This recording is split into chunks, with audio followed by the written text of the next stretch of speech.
On the line with us, Grover Norquist, president of Americans for Tax Reform. ATR.org is the website. You can tweet him at Grover Norquist. And Grover, welcome back. It's been it seems like it's been a couple of years since you've been on the program. It has been. Delighted to join you. Thank you. And now that I'm no longer in D.C. and Ellen Ratner's no longer running dinner parties, we're going to have to figure out a different place to meet. I don't believe that I'm reading this. This publicist pitch from you says, according to the Cleveland Clinic, the normal respiration rate for an adult at rest is 12 to 20 breaths per minute. According to congressional Democrats, says 12 to 20 times per minute that an adult human is exhaling a taxable pollutant, carbon dioxide. Did you really say that? I don't think so, but okay. If you're taxing carbon and the production of carbon dioxide, people breathing, they do that. But that's not the production of carbon dioxide, that's the recycling of carbon dioxide. The production of carbon dioxide is when you take it from where it's been stable under the ground for hundreds of millions of years and put it into the carbon cycle, into the air, the water, in a plant matter and things like that, which is a whole completely different thing. Did you miss 7th grade science? No, the question is the advocates of a carbon tax or a tax on carbon dioxide, whether that's a good idea or not. And of course, I tend to think that both the level of spending by federal, state, and local governments and the level of taxing is already too high. And adding an energy tax on top of that is what Al Gore and Clinton tried in '93. It was part of costing them the House and the Senate. And we're going to have a vote in Congress in the next couple of weeks where Congressmen, Republican and Democrat, can stand up in front of the American people and either say, I'm opposed to a carbon tax or I'm not opposed to a carbon tax. So we're just going to sort of separate where people are, and it'll be interesting to see. The Democratic platform endorses a carbon tax. The Republican platform says no to a carbon tax. So there's a difference there, and I think it's worth letting the American people know about and calculating how much a carbon tax would cost them in heating their house, cooling their house, driving their car, buying things at a store that were brought to the store by railroads or by trucks. It's a great way to, no need to filibuster this, Grover. I mean, great way to try to define the argument while completely ignoring the elephant in the room. The fact of the matter is that since the mid-19th century, when we began taking carbon that had been sequestered in the ground for tens to hundreds of millions of years and inserting it into the atmosphere, what we are seeing is that the atmosphere is warming up. The consequence of that is that our storms are getting more violent. We just had hundreds of billions of dollars and tens of thousands, arguably hundreds of thousands of deaths as a direct response to the policies that you are an advocate for. You personally and the billionaires, the fossil fuel billionaires who support you and your friends are encouraging the death of the earth. And here you are saying that, yeah, there's people dying from climate change related stuff, particularly in Bangladesh and places like that. You've got northern Syria, you had, the desert came south 100 miles, so you had an extra, million farmers now out of work, showing up in the cities of Syria, leading to the civil war, arguably the entire Middle Eastern thing.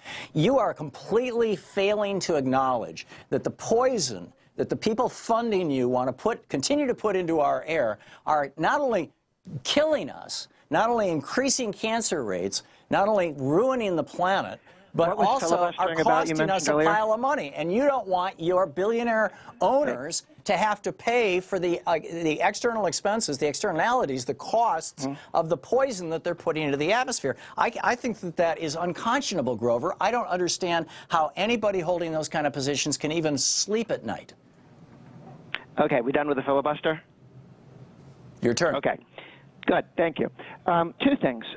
When you tax a product that is not paid for by the company that makes it, that is paid for by the consumer, one of the tricks that statists who want larger government always put out is, oh, we're going to tax companies, or we're going to tax opioids, or we're going to tax something like energy. And then that's going to be paid for by an energy company. No, it's not. It's going to be paid for by consumers who would like to. Are you telling me these energy companies can't dial back their back. dividends or cut back on the billions that they're handing off to their CEOs? You telling me that the Koch brothers just have to have another 10 or 20 billion dollars next year? Well, in economics, you may be familiar with the concept that capital is mobile. And capital goes to where people invest, to where they get the best return. Right, and so if a company needs to compete with another company, they can dial back on their executive compensation, and rather than their CEOs making, $40 million this year, they can only make $10 million this year. Right, and as opposed to raising prices, is your argument? Yeah. Okay. As we see in every industry. I mean, this is business 101. Okay. When you put taxes on particular products, at the end of the day, the only person who pays for that are consumers. Because But Grover, that's the this only is way not any a tax. company gets any money. This is the recovery of an expense that is being dumped on us, like the fossil fuel industry, Koch Industries, ExxonMobil, these companies. They are crapping on us. They are dropping trow and positioning their butts above the top of all of us and crapping on us. They are fouling our planet. They are killing people. They're destroying lives, and you're defending them. No, two things. My interest is in not raising the amount of money that is taken from the American people and handed over to the state. Then stop these guys from polluting our air in ways that jack up the costs of our disasters and that cause more cancers. Okay. I had a very interesting conversation with Al Gore. And you are not responding to anything I'm saying here, Grover. Why do you keep changing the subject? Because you want to talk about not the tax, you want to talk about something else. I want to talk about recovering from these fossil fuel billionaires, the damage that they are doing to us. If you or anybody on the left was concerned at all about carbon, you'd be out promoting nuclear power. The reason why we have more carbon nuclear is power is not carbon neutral. Trashed nuclear power decades ago. Nuclear power is not carbon neutral, Grover. You know that. For helping, that would be useful. Nuclear power is not carbon neutral. It takes carbon to mine uranium. It takes carbon to transport uranium. It takes carbon to refine uranium. It takes carbon, massive amounts of carbon, to create concrete container shells. In fact, the average nuclear power plant doesn't produce its first ounce, or excuse me, its first kilowatt of carbon-free electricity for at least 16 years. Nuclear power is no solution. But on the other hand, wind and solar are both less expensive than fossil fuels if we stop subsidizing your friendly local billionaires. Same thing is true about solar. What do you make solar energy out of? What are all the things you dig out of the ground in order Absolutely to put all that agree, but the recovery cost on solar is a year or two. The recovery cost on nuclear power is 16 to 17 years. There's a world of difference, and you know that.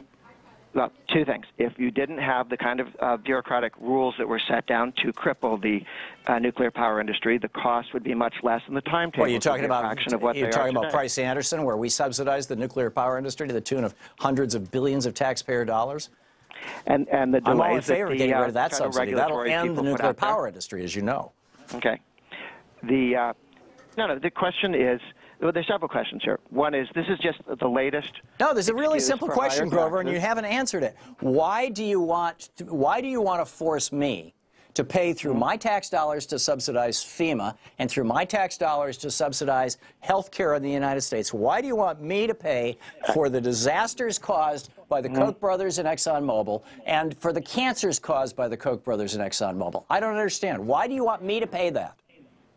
I don't think, as a matter of fact, that I'm on record in favor of the state taking over those functions of government. The state has already taken over those functions. Healthcare, when the government runs insurance, it does a very bad job of it, and we're much better off not going and taking people's money. Okay, so for the record, what you're saying is if somebody gets cancer as a result of breathing polluted air from the Koch brothers refinery or from ExxonMobil's refinery, they shouldn't have health insurance because you don't want the government to be involved in that business. Because the FDA won't approve a particular medicine, which years later we discover, after waiting long enough, would have saved thousands. You're still not answering my question. Of lives. No, I would argue that my question to you is the FDA has ended up, because of delays of new drugs, killing hundreds of thousands of people. Why do you tolerate that? Nice try at changing the subject. Why don't you want the Koch brothers and ExxonMobil to have to pay for the externalities of their own product? Yes, and when the government's product is to delay why don't you want these fossil fuel billionaires to pay the cost that they're inflicting on me? Against the government killing people.